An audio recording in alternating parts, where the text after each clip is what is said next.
Car TV News, your view to the road and the environment.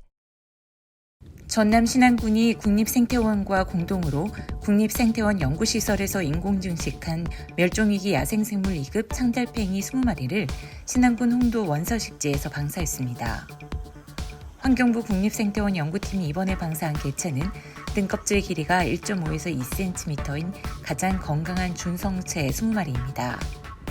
이 참달팽이들은 성장과 생존에 필수적인 칼슘원을 섭취하는 데 유리한 민가 인근 풀숲 지역에 방사됐습니다.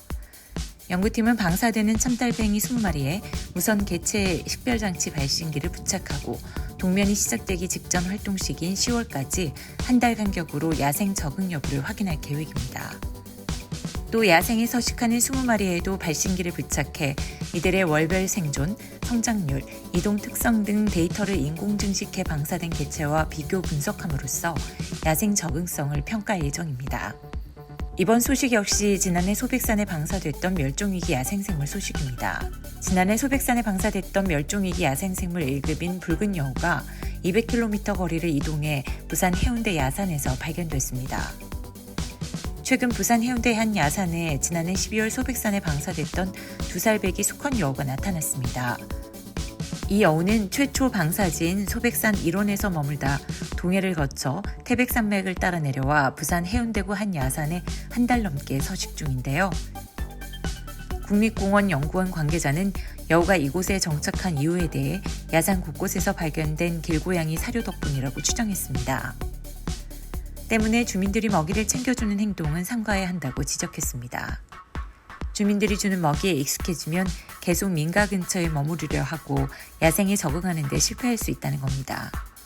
또 붉은 여우 자체가 야생 개체인 만큼 스스로가 위협을 받고 있다고 인지하면 공격을 할 수 있다고도 우려했습니다.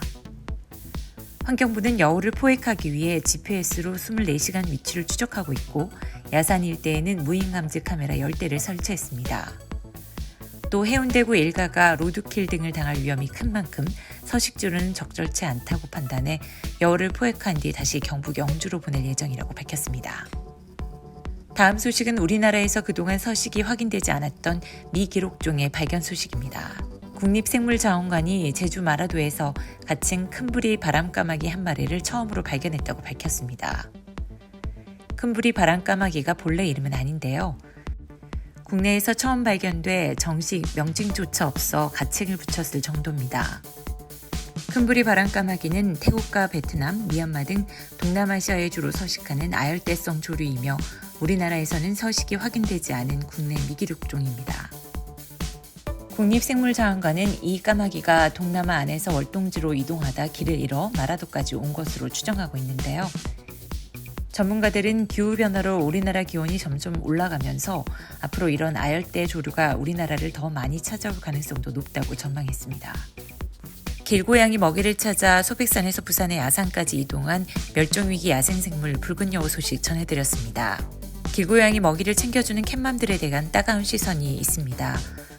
야생생물의 생존 본능을 약화시킬 수도 있다고 하니 캣맘들의 길고양이를 위한 배려 한 번쯤 고민해봐야 하지 않을까 싶습니다.